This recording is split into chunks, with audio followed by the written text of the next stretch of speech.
আউযু বিল্লাহি মিনাশ শাইতানির রাজিম বিসমিল্লাহির রহমানির রহিম।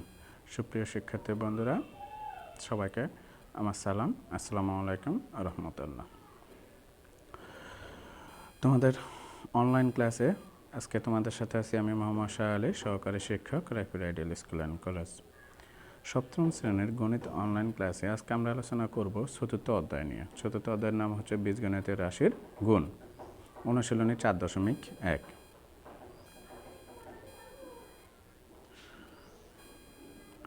নিচের চিহ্নগুলো লক্ষ্য করো। এটা কী চিহ্ন? এটা হচ্ছে যোগ চিহ্ন। এটা কী চিহ্ন? এটা হচ্ছে বিয়োগ চিহ্ন। এটা কী চিহ্ন? এটা হচ্ছে ভাগ চিহ্ন। এটা কী চিহ্ন?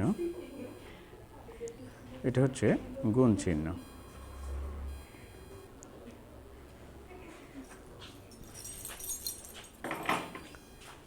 এখন দেখো, +2 × +1 ইজ ইকুয়াল কত হচ্ছে? Is equal +2। এরপরে -3 × +1 ইজ ইকুয়াল কী হচ্ছে? -3। +2 × -3 ইজ ইকুয়াল কী হচ্ছে? -6। তোমরা এগুলো একটু মনোযোগ দিয়ে দেখো। আমরা আজকে গুণ চিহ্ন শিখব। এরপরে আজকের পাঠ হচ্ছে বীজগণিতীয় রাশির গুণ। এখন দেখো শিখন ফলটা। এই অধ্যায় থেকে তোমরা কি শিখবা? এই পাঠ শেষে শিক্ষার্থীরা গুণের বিধিগুলো বর্ণনা করতে পারবে, বীজগণিতীয় রাশির গুণ করতে পারবে। বীজগণিতীয় রাশির গুণ, এর মধ্যে প্রথমটা হচ্ছে গুণের বিনিময় বিধি। দেখো, আমরা জানি আমরা যখন 2কে মানে 2 × 3 মানে 2কে 3 দ্বারা গুণ করব, মানে 2 × 3 ইজ ইকুয়াল কী হবে? 6। অথবা 3কে যদি 2 দ্বারা গুণ করি তাহলে কী হবে? 3 × 2 ইজ ইকুয়াল 6। এখন দেখো 2 × 3 ইজ ইকুয়াল 6 আর 3 × 2 ইজ ইকুয়াল 6, যা গুণের বিনিময় বিধি। এ বি যে কোনো দুটি বীজগণিতীয় রাশি হলে a × b is equal b × a, অর্থাৎ গুণ ও গুণকের স্থান বিনিময় করলে গুণফলের কোনো পরিবর্তন হয় না, যা গুণের সাধারণ বিনিময় বিধি। এরপর হচ্ছে গুণের সংযোগ বিধি। দেখো, আমরা যদি লিখি 2 × 3 × 4 ইজ ইকুয়াল কী হচ্ছে? 6 × 4, মানে 2 × 3 ইজ ইকুয়াল 6। বন্ধনের ভিতরে কী আছে? 2 × 3, এটার মান হচ্ছে কত? 6। 6কে যখন আমরা 4 দিয়ে গুণ করবো, মাল্টিপ্লাই করবো, তখন কত আসছে? 24। এটাকে আমরা ভিন্নভাবে লিখতে পারি 2 × 3 × 4 is equal 2 × 12 is equal 24।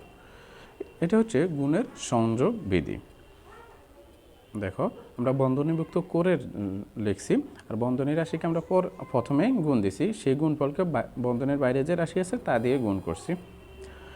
A B C যে কোনো তিনটি বীজগণিতীয় রাশির জন্য a × b × c is equal a × b × c, যা গুণের সংযোগ বিধি। একক কাজ। একক কাজ হচ্ছে 8 × 5 ইজ ইকুয়াল কত হচ্ছে? এরপরে 2 নম্বর হচ্ছে phi × q × r is equal কত? এখন দেখো এটার উত্তরটা কী হচ্ছে? 8 × 5 ইজ ইকুয়াল 40।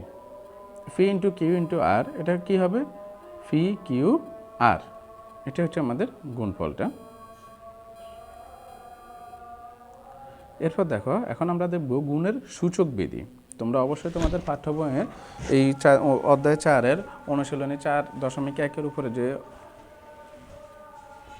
উদাহরণগুলো আছে ওগুলো ভালোভাবে দেখবে, এবং পাঠ্য বইয়ের পৃষ্ঠাগুলোতে যে লেখাগুলো আছে ওগুলো মনোযোগ দিয়ে পড়তে হবে। এরপরে তোমরা ক্লাসটা দেখলে অবশ্যই কিছু না কিছু বুঝবা। আর যদি কিছুই না দেখে, পাঠ্য বই না ধরে শুরু করো, ক্লাস দেখা শুরু করো, তাহলে তোমাদের বুঝতে অনেক সমস্যা হবে। গুণের সূচক বিধিতে কি আছে দেখো, এখানে আছে a × a is equal a square, মানে দুইটাই গুণ করলে হচ্ছে a square. a × a × a মানে তিনটে পরপর গুণ করলে কি হবে? a cube. এরপরে a × a × a × a মানে চারটায় পরপর গুণ হলে কি হবে? a⁴।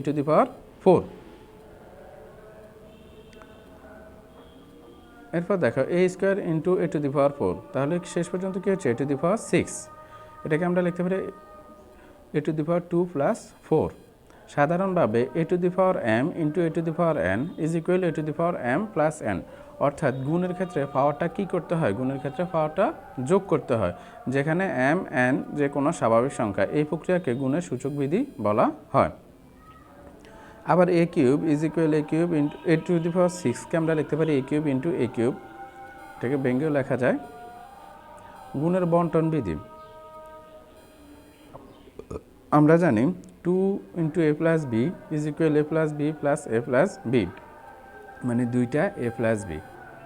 এটা কীভাবে হচ্ছে দেখো, a plus b plus b, দুইটা এ আবার দুইটা বি, তাহলে কী হচ্ছে 2a প্লাস 2b।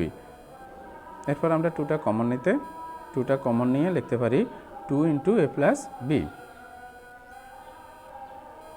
এখন দেখো এটা কি, এটা হচ্ছে একটা আয়তক্ষেত্র। আয়তক্ষেত্রটা কি কি দ্বারা প্রকাশ করছে, এ বি ই এবং এফ। এর উপরে চিত্র হতে পাই এ বি ই এফ আয়তক্ষেত্রটির ক্ষেত্রফল আমরা কিভাবে নির্ণয় করি, দৈর্ঘ্য গুণ প্রস্থ। এখানে আমাদের দৈর্ঘ্যটা কি, দৈর্ঘ্যটা হচ্ছে বিই, দেখো দৈর্ঘ্যটা হচ্ছে কি বিই। এরপরে আমরা লিখলাম যে বিই, এরপর প্রস্থটা কি, প্রস্থটা হচ্ছে এ বি, তাহলে আমরা লিখলাম দৈর্ঘ্য এ বিই আর প্রস্থটা হচ্ছে কি এ বি। গুণ করবো, এখন আমরা গুণ করতে গেলে দেখো বিই এর অভ্যন্তরে যে বিইকে কি দ্বারা সূচিত করা হয়েছে, এ দ্বারা সূচিত করা হয়েছে, অর্থাৎ বিই এর পরিবর্তে আমরা এখন কি লিখব এ। এরপরে এ বি এর পরিবর্তে আমরা কি লিখব, দেখো আমাদের এখানে মান 2 দেওয়া আছে, তাহলে আমরা লিখব 2, তাহলে এ ইন্টু 2, এটাকে আমরা লিখতে পারি 2 ইন্টু এ। এরপরে গুণ করলে কি হচ্ছে 2a। আবার খেয়াল করো, আমাদের আগের আয়তক্ষেত্রটির পাশে সবুজ চিহ্ন দ্বারা আমরা আরেকটা ক্ষেত্রফল, আরেকটা বর্গর ক্ষেত্র নিছি। এখন বা আয়তক্ষেত্রটাকে বর্ধিত করা হচ্ছে, বর্ধিত করার পরে বাড়তি যে অংশটা ওখানে আমরা সিডি দেখতে পাচ্ছি। আবার এখানে আমাদের আগের আয়তক্ষেত্রটি যেভাবে ছিল ওইভাবেই আছে।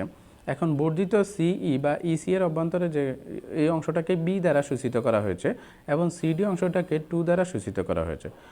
এখন আবার ইসিডিএফ বর্ধিত বা সবুজ যে ক্ষেত্রটা, আয়তক্ষেত্রটির ক্ষেত্রফল কত হচ্ছে, দৈর্ঘ্য গুণ প্রস্থ। এখন আমরা ক্ষেত্রফলে নির্ণয় করব, আমাদের দৈর্ঘ্য কত, এখানে দৈর্ঘ্য হচ্ছে সিই আর প্রস্থ কি সিডি। এখন আমরা যখন গুণ করব তাহলে কি আসবে, বি ইন্টু 2, তাহলে গুণ করলে কি আসে 2b। A B C D আয়তক্ষেত্রটির ক্ষেত্রফল কি হচ্ছে,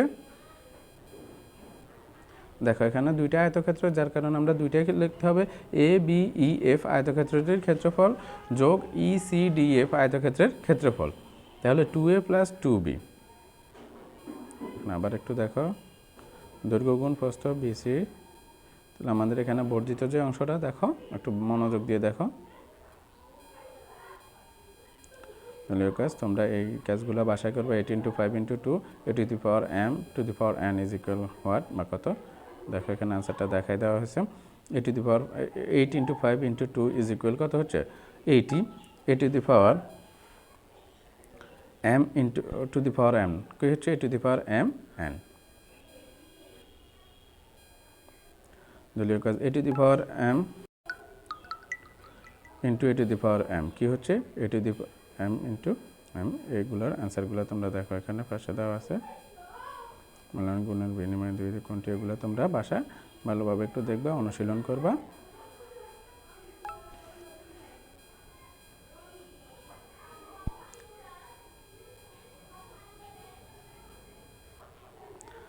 সবাইকে ধন্যবাদ জানিয়ে আজকের মতো বিদায় নিচ্ছি। ফুলের মতো সুন্দর হোক তোমাদের জীবন, সে কামনা আজকের মতো বিদায় নিচ্ছি। আসসালামু আলাইকুম ওয়া রাহমাতুল্লাহ।